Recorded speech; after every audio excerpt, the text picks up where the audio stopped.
Bénin, l'ancien président Boni Yayi est mis en cause lors du procès historique de ICC Service. La République démocratique du Congo, les États-Unis ont évacué le personnel non essentiel du pays. Et puis le Togo, les législatives, les mesures de sécurité pour le jour du scrutin, le corps électoral donc qui va aux urnes demain. Voilà ce dont on parle. On commence avec Jean-Paul Lagbo, à Arwelete, directeur de publication de Focus Info. Bonsoir Jean-Paul. Bonsoir Samuel.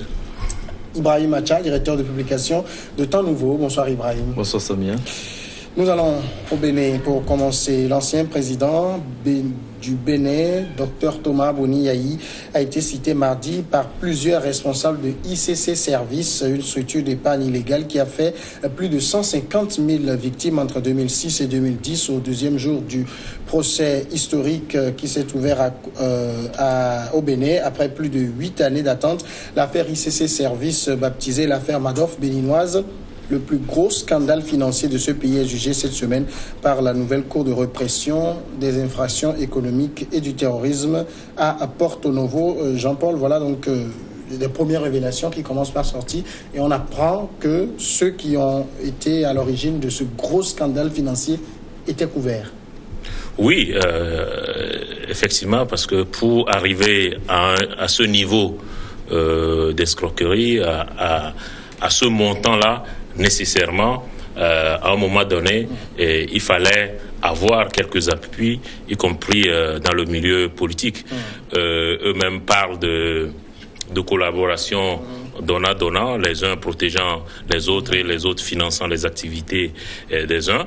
Et en fait, ces révélations ne sont que la confirmation des rumeurs qui ont circulé. Il faut savoir que ICC Service n'a pas d'agrément pour faire des activités ni bancaires ni celles de microfinance. Donc on a fermé les yeux sur ces activités-là parce que justement les dirigeants de ICC Service étaient plus ou moins proches du pouvoir de l'époque et en tout cas soutenaient les activités de ce pouvoir.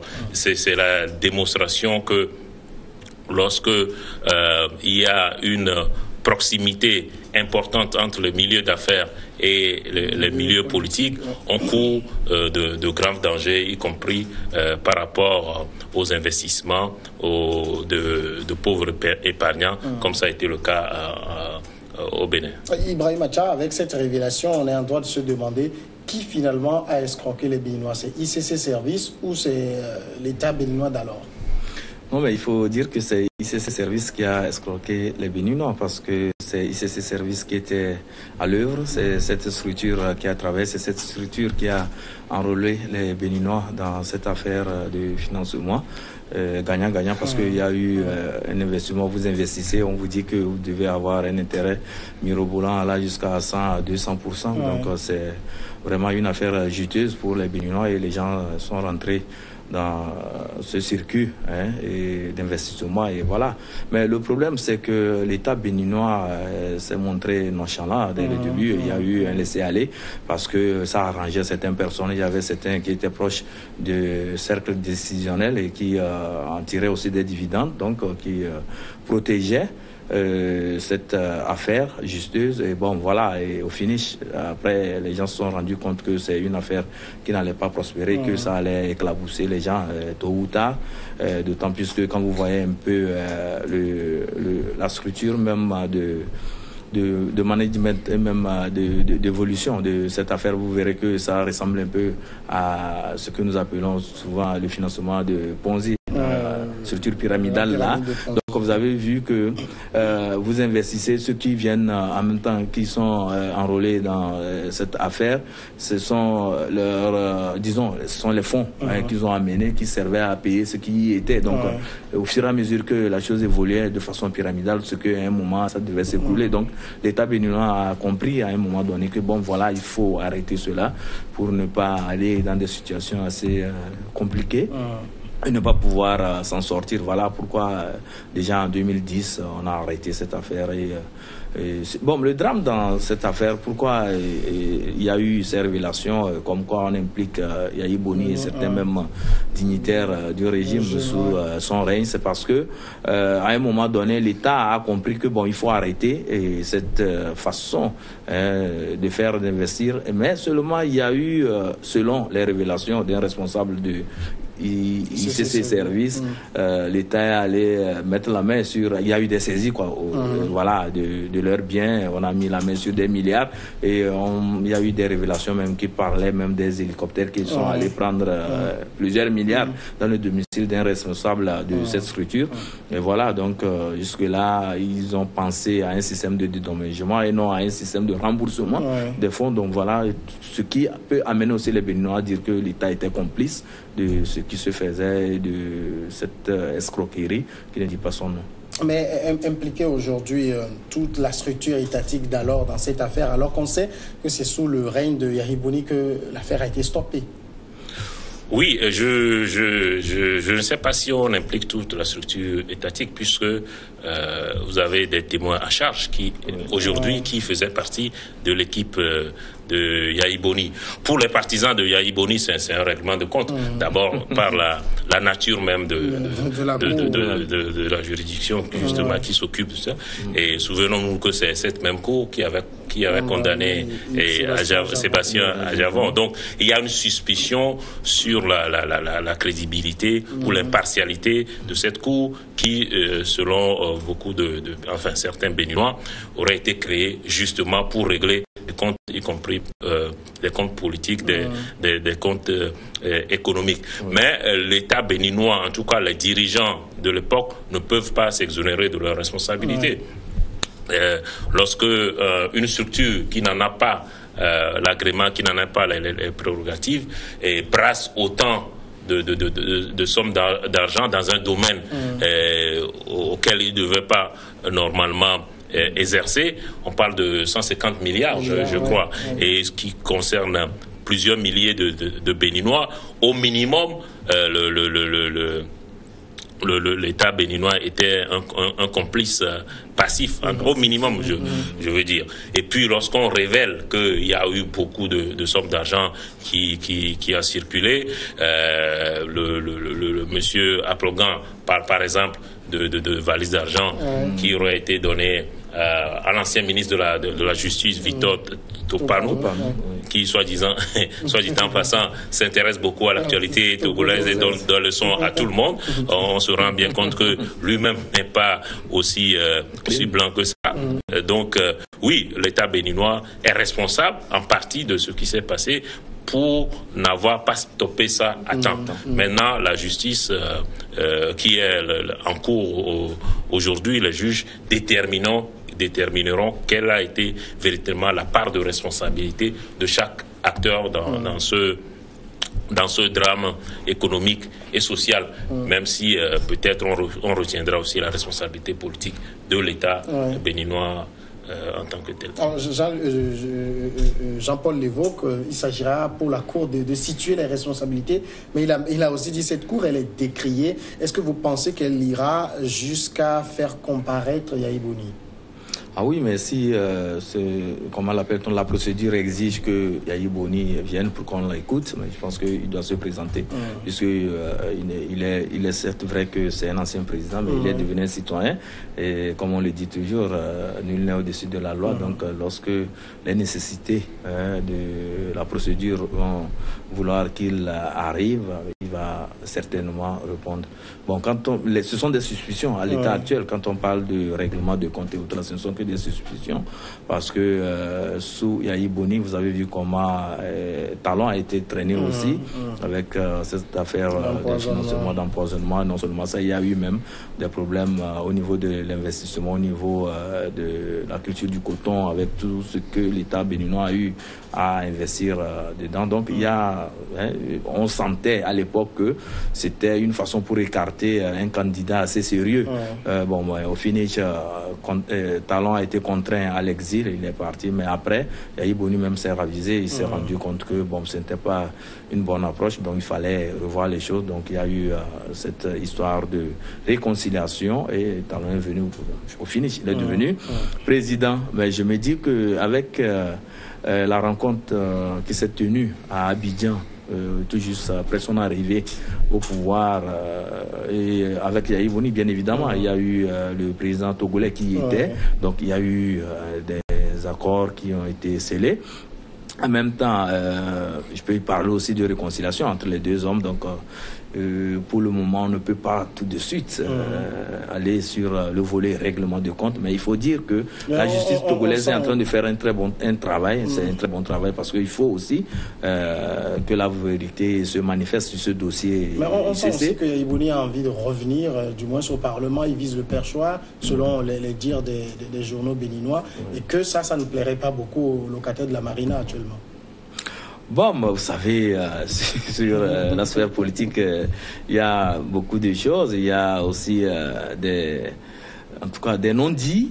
Mais il faut se dire tout simplement que ici nous sommes purement dans une affaire juridique ou bien judiciaire, et parce que les faits sont avérés. Il y a eu escroquerie dans le cadre d'opérationnalisation de ICC. Donc tous ceux qui sont mêlés de loin ou de près doivent répondre et essayer de venir s'expliquer pour que la vérité se manifeste. Alors ce qu'on peut reprocher à l'État béninois, c'est de n'avoir pas su protéger les victimes. Oui, bien sûr, c'est de la responsabilité de l'État de protéger les citoyens, surtout les plus pauvres. Parce que, effectivement, quand on parle de milliers et de plusieurs milliers d'épargnants, il y a sans doute des grands commerçants, des hauts cadres de l'administration, mais il y a surtout aussi excusez-moi le terme, entre guillemets, des petites gens, de petits épargnants qui ont peut-être mis dans cette aventure tout ce qu'ils avaient comme économie.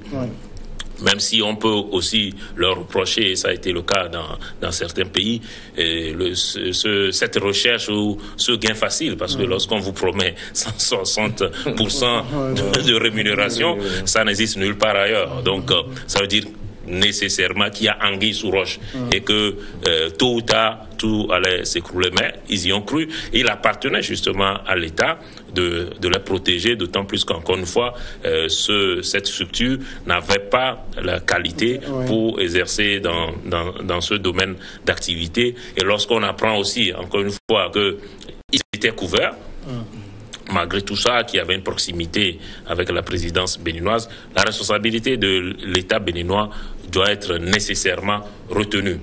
Maintenant, je ne sais pas les conséquences qui vont en découler une fois que cette responsabilité est retenue, mais après, on peut aussi retenir la responsabilité individuelle de certains commis de l'État qui peuvent aller du simple ministre jusqu'au sommet de l'État.